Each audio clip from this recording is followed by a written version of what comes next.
Hello friends, welcome back to my channel gain brain with Himanshi Rishi. And आज की इस video में हम डिस्कस करेंगे बहुत ही इम्पॉर्टेंट सिनोनिम्स एंड एंटोनिम्स, जिसे हम सिमिलर वर्ड्स या फिर ऑपोजिट वर्ड्स भी बोल सकते हैं। और ये ऐसे वर्ड्स होंगे, सिलेक्टेड वर्ड्स होंगे, जो कि बहुत बार एग्ज़ाम्स में फ्रीक्वेंटली पूछे जाते हैं। अगर आप प्रीवियस ईयर्स देखोगे बहुत सारे एग्ज़ाम्स के, तो आपको ये वर्ड्स एक बार नहीं बट बहुत बार दिखेंगे कि बहुत बार पूछे गए हैं। तो उन्हीं वर्ड्स को हम डिस्कस करेंगे और ये वीडियो का पार्ट 2 है। इससे पहले का पार्ट दैट इज़ पार्ट 1 अगर आपने नहीं देखा है, उसका लिंक मैंने डिस्क्रिप्शन बॉक्स में डाल दिया है, तो वो भी आप ज़रूर देखिएगा। Before moving on, let me just remind you, अगर अभी तक आपने मेरे चैनल को सब्सक्राइब नहीं किया या फिर आप न्यू हैं चैनल पे, तो प्लीज़ जल्दी से सब्सक्राइब कर दीजिए एंड इस वीडियो को लाइक, शेयर एंड कमेंट ज़रूर करिएगा। Now let's get started with the questions. So ये रहे हमारे कुछ टॉप सिलेक्टेड सिनोनिम्स और एंटोनिम्स। तो पहले तो हम सिनोनिम और एंटोनिम का मतलब समझेंगे। सिनोनिम का मतलब होता है सिमिलर काइंड ऑफ वर्ड्स, जिनका मतलब कि सेम है, और एंटोनिम मतलब होता है ऑपोजिट, मतलब जिनका मतलब उल्टा है, या फिर विलोमार्थक शब्द भी बोल सकते हैं, विलोम शब्द। ठीक है, तो पहला जो हमारा वर्ड है वो है फ्यूटाइल, जिसको हम हिंदी में बोलेंगे निरर्थक। इसका जो सिनोनिम है वो है फ्रूटलेस, अबॉर्टिव या फिर वेन। इन सभी वर्ड्स का एक मतलब है, मतलब व्यर्थ होना। अगर हम कोई कुछ काम कर रहे हैं, ठीक है, और उसका हमें कोई फल नहीं मिल रहा, कोई सक्सेस नहीं मिल रही उस काम में, तो वो काम ऐसी बेकार में हमने मेहनत करी तो वो काम बेकार गया, तो इसका मतलब हो गया फ्यूटाइल। अगर हमें उस चीज़ का रिजल्ट नहीं मिला, यही मतलब होता है फ्रूटलेस, मतलब फल मिलना। फ्रूटलेस मतलब कोई भी फल नहीं मिला। अबॉर्टिव का भी यही मतलब है और वेन का भी यही मतलब है। हम बोलते हैं ना, all our hard work it went in vain, मतलब हमारा सारा हार्ड वर्क व्यर्थ गया, मतलब फ्रूटलेस, उसका कोई रिजल्ट ही नहीं मिला, अनसक्सेसफुल हुआ। अब इसके एंटोनिम्स देख लेते हैं। इसका एंटोनिम होगा ऑब्वियसली इसका ऑपोजिट, फ्रूटफुल। मतलब अगर कोई भी काम जिसका हमें बहुत सक्सेस मिला हो, तो सक्सेसफुल, फ्रूटफुल इसके एंटोनिम्स हो जाएंगे। नेक्स्ट वर्ड बहुत इंपॉर्टेंट वर्ड है। इसका जो वर्ड है वो है एक्सेलरेट। एक्सेलरेट मतलब कोई भी चीज़ तेज़ी में करना या फिर क्विकली, एडवांसली। तो जो इसके सिनोनिम्स हो जाएंगे हैसन, एक्सपेडाइट या फिर क्विकन। इन तीनों का मतलब ही यही है, कोई भी तेज़ी में चीज़ करना, ठीक है, जल्दबाजी में। तो एक्सेलरेट का मतलब जल्दबाजी भी बोल सकते हैं। और इसके जो एंटोनिम्स, मतलब जो इसके ऑपोजिट वर्ड्स होंगे, वो होंगे रिटार्ड, स्लो डाउन या फिर डेक्लीरेट। तो इन तीनों वर्ड्स का सेम ही मतलब है। मतलब हैसन मतलब बहुत क्विकली, तो इसका मतलब हो जाएगा, जो इसके एंटोनिम्स है रिटार्ड, स्लो डाउन, डिक्लेरेट का मतलब स्लोली। इन तीनों वर्ड्स का यही मतलब है, धीरे धीरे, आराम से। अब जो हमारा थर्ड वर्ड है वो है एमिलियोरेट, जिसका मतलब है उन्नति। उन्नति मतलब एडवांस, अमेंड या फिर इम्प्रूव। किसी भी चीज़ में जब हम इम्प्रूव करते हैं, उन्नति करते हैं, या फिर हम कोई बेटर चीज़ करते हैं, पहले से कोई चीज़ बेटर वे में करना, तो इसको हम बोलेंगे एमिलियोरेट। और इसके एंटोनिम हो जाएंगे वर्सन और डेटियोरेट। वर्सन का मतलब होता है बहुत ही चीज़ खराब करना, तो उन्नति का ऑपोजिट हो जाएगा वर्सन। मतलब उन्नति मतलब अच्छे से बढ़ोतरी करना, बेटर चीज़ करना। वर्सन मतलब और चीज़ को खराब करना। डिटेरोरेट का मतलब भी, डिटेरोरेट का जो मतलब होता है वो होता है कम होना, डिमिनिश होना। तो डिक्रीज, डिमिनिश, डिटेरोरेट, ये भी इसके एंटोनिम्स है। तो इन तीनों का मतलब है कम होना, बढ़ोतरी का उल्टा हो जाएगा कम होना। ठीक है, तो अब फोर्थ वर्ड, ये बहुत इंपॉर्टेंट वर्ड है, मैंने पहले भी डिस्कस किया है, फिर से मैं डिस्कस करती हूँ। ये है एब्जॉल्व। ये टीजीटी इंग्लिश में पूछा गया था ये वर्ड, एब्जॉल्व का, जो मतलब मेन सब्जेक्ट की जो इंग्लिश होती है, तो उसमें ये वर्ड आ रखा है। तो ये जो बच्चे जनरल पेपर के लिए देख रहे हैं, तो उनके लिए बेसिकली ये वर्ड मैंने रखा है एब्जॉल्व, जिसका मतलब होता है दोष मुक्त करना या फिर किसी को माफ़ करना। ठीक है, तो इसके जो सिनोनिम्स हो जाएंगे वो हो जाएंगे फॉरगिव, पार्डन और एक्सक्यूज। और जो इसका एंटोनिम होगा वो होगा कंडेम, जिसका मतलब होता है जब हम किसी पे दोष लगाते हैं। ठीक है, तो एब्जॉल्व मतलब दोष मुक्त करना या फिर माफ़ करना। तो इसके सिनोनिम्स याद रखिएगा क्योंकि ये वर्ड इंपॉर्टेंट है काफ़ी। Forgive, pardon, excuse. और एंटोनिम कंडेम बहुत पूछा जाता है, तो इसका मतलब होता है किसी पे दोष लगाना। Next, fifth word amiable. ये बहुत इंपॉर्टेंट वर्ड है। एमिएबल बहुत बार एग्जाम्स में पूछा जाता है, ये वर्ड मैंने बहुत बार देखा है। तो इसका जो मतलब होता है सुशील। वैसे मैं आपको इसका मतलब बता दूं, जो इसका मतलब हिंदी में तो सुशील है यहाँ पे, बट जो इसका बेसिकली मतलब है एमिएबल, वो होता है जो कि बहुत फ्रेंडली नेचर हो, जो कि सबसे बहुत प्यार की भावना रखता हो, सबसे इजीली घुल मिल जाए, ठीक है। तो ऐसे बंदे को हम बोलते हैं एमिएबल।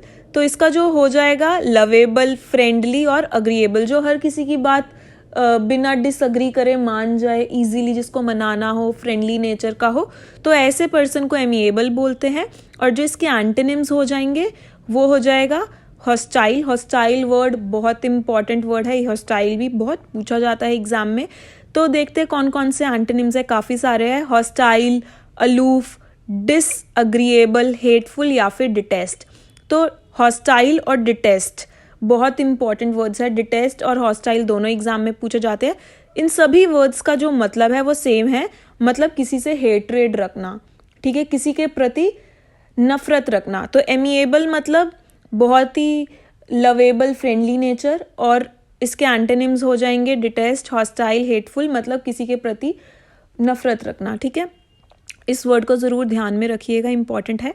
नेक्स्ट 6th वर्ड है अजाइल। अजाइल का मतलब होता है चुस्त, मतलब कोई भी चीज़ फुर्ती में करना, ठीक है, जल्द, मतलब क्विकली, निम्बल, ये इसके हो जाएंगे सिनोनिम्स। मतलब कोई भी चीज़ चुस्ती से करना, ये नहीं कि हम स्लो स्लो कोई चीज़ कर ही जा रहे हैं। तो इसके जो एंटोनिम्स हो जाएंगे वो हो जाएंगे क्लमजी और अनडेफ्ट। अनडेफ्ट बहुत इंपॉर्टेंट वर्ड है। अनडेफ्ट का एक और जो वर्ड है वो होता है इनएक्सपीरियंस्ड, ठीक है। अनडेफ्ट भी एग्जाम में पूछा जाता है, मैंने देखा है काफ़ी बार। तो अनडेफ्ट का मतलब होता है इनएक्सपीरियंस, मतलब जिस बंदे को कोई भी एक्सपीरियंस पहले से ना हो। तो ऑब्वियसली अगर आपको एक्सपीरियंस पहले से नहीं होगा तो वो काम आप बहुत ही धीरे धीरे और क्लमजी वे में करोगे। क्लमजी मतलब जब आप कोई भी काम ढंग से नहीं करते, ठीक है, तो उसको हम बोलते हैं कि आप क्लमजी वे में काम कर रहे हो।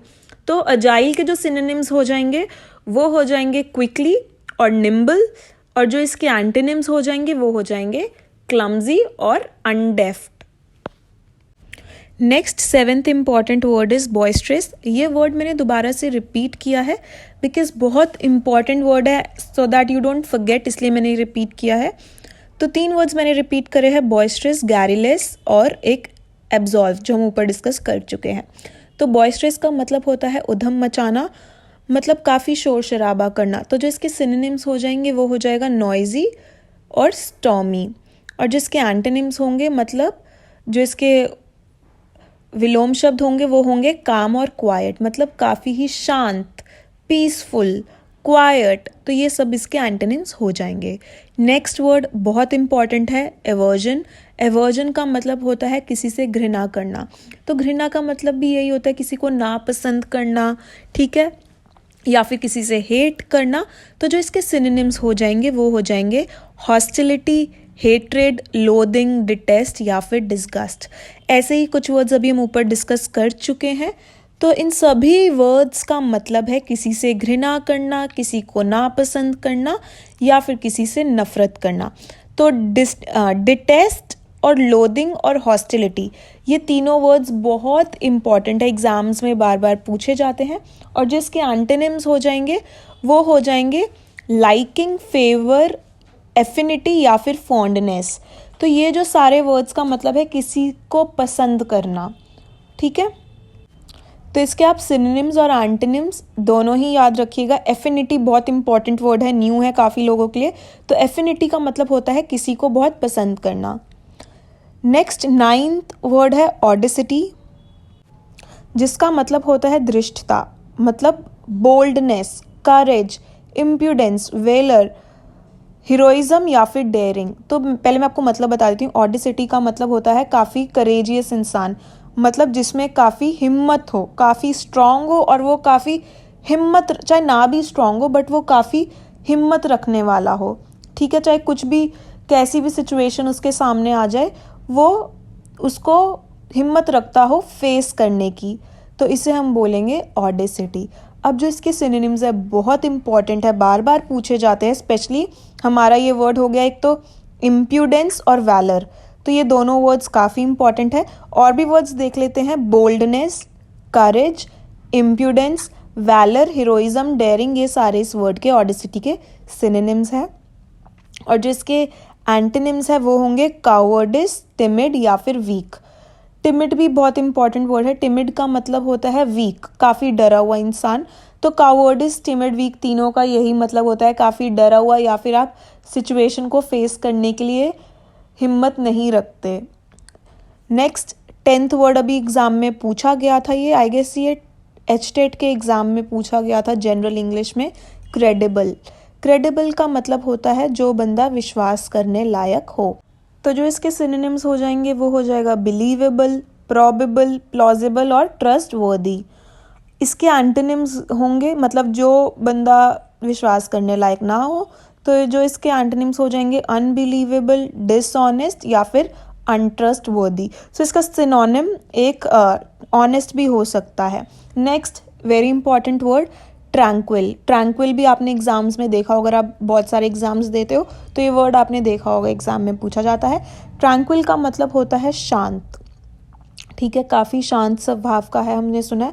तो इसके जो सिनोनिम्स हो जाएंगे वो हो जाएंगे काम, जेंटल, पीसफुल, सीरीन, क्वाइट और प्लेजेंट।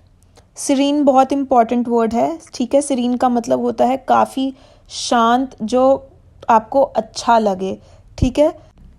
तो calm, gentle, peaceful, serene, quiet, pleasant, ये सारे हो जाएंगे इसके सिनोनिम्स। अब हम आते हैं इसके एंटोनिम्स की तरफ। सो एजिटेटेड, अपसेट, ट्रबल्ड और एंशियस, एंशियस ये सारे इसके हो जाएंगे एंटोनिम्स। और इन सभी वर्ड्स का मतलब है चिंतित होना या फिर अपसेट होना, ठीक है। जब आपकी लाइफ अच्छी चल रही है, मतलब आप काफ़ी शांत हो, सीरीन लाइफ है, पीसफुल लाइफ है या फिर ट्रैंक्विल लाइफ है, तो ये जो सारे वर्ड्स हैं ये सारे बेसिकली लाइफ से रिलेटेड है। और इसके एंटोनिम्स हो जाएंगे एंशियस, ट्रबल मतलब काफ़ी चिंतित। Next very very important word, ये वर्ड बहुत बार यूपी, टीजीटी, पीजीटी में देखा गया है, एनवीएस में देखा गया है, केवीएस में देखा गया है, मतलब बहुत से एग्जाम्स में इस वर्ड को देखा गया है। और इस ये जो वर्ड है ये है गैरिलेस। गैरिलेस मतलब बातूनी, बहुत ही बातें करने वाला इंसान। ज़रूरी नहीं आपसे गैरिलेस पूछा जाए। जो इसके और भी सिनोनिम्स है अभी हम जिनकी तरफ देखेंगे वो भी बहुत एग्जाम में पूछे जाते हैं। एक तो लोक्वाशियस, वर्बॉस। लोक्वाशियस और वर्बॉस भी एग्जाम में बहुत पूछे जाते हैं। तो गैरिलेस, लोक्वाशियस, वर्बॉस, ये आपको तीनों बहुत अच्छे से ध्यान में रखने हैं। और टॉकेटिव और चैटरिंग का भी आपको आइडिया लगा सकते हो अगर नहीं भी पता। इसका मतलब होता है वही बातूनी, बहुत बात करने वाला इंसान। सो गैरिलेस के जो सिनोनिम्स हो जाएंगे टॉकेटिव, लोक्वाशियस, वर्बॉस एंड चैटरिंग। और जो इसके एंटोनिम्स हो जाएंगे वो है रेटिसेंट, टैसिटर्न, डिस्क्रीट और रिजर्व्ड। आई गेस एनवीएस या अभी किसी, इफ़ नॉट एनवीएस, अभी हाल ही में कोई और एग्ज़ाम हुआ है उसमें ये वर्ड आया है रेटिसेंट। आई गेस ये एनवीएस में ही पूछा गया है, हाँ, जो मेन पेपर में। तो रेटिसेंट का जो मतलब होता है वो होता है रिजर्व्ड इन स्पीच, मतलब कम बोलने वाला। तो ऑब्वियसली गैरिलेस मतलब ज़्यादा बोलने वाला इंसान, रेटिसेंट का मतलब होगा कम बोलने वाला इंसान। टैसिटर्न भी पूछा जाता है एग्जाम में काफ़ी, टैसिटर्न का मतलब भी यही होता है कम बोलने वाला व्यक्ति। डिस्क्रीट, रिजर्व्ड, इन चारों वर्ड्स मतलब रेटिसेंट, टैसिटर्न, डिस्क्रीट, रिजर्व, इन चारों वर्ड्स का यही मतलब है कम बोलने वाला व्यक्ति। So that's all we had in this video. इस वीडियो में इतना ही था। ये सारे वर्ड्स बहुत ही इंपॉर्टेंट है एग्ज़ाम पॉइंट ऑफ व्यू से। इन सभी वर्ड्स को आई वुड रिकमेंड आप ज़रूर अपने ध्यान में रखिएगा। एंड अगर आपको ये वीडियो पसंद आई है प्लीज़ इसे अपने और फ्रेंड्स के साथ शेयर करिएगा। एंड अभी तक अगर आपने चैनल को सब्सक्राइब नहीं किया है तो प्लीज़ कर दीजिए। And don't forget to hit the like button. Thank you so much for watching the video. Have a good day.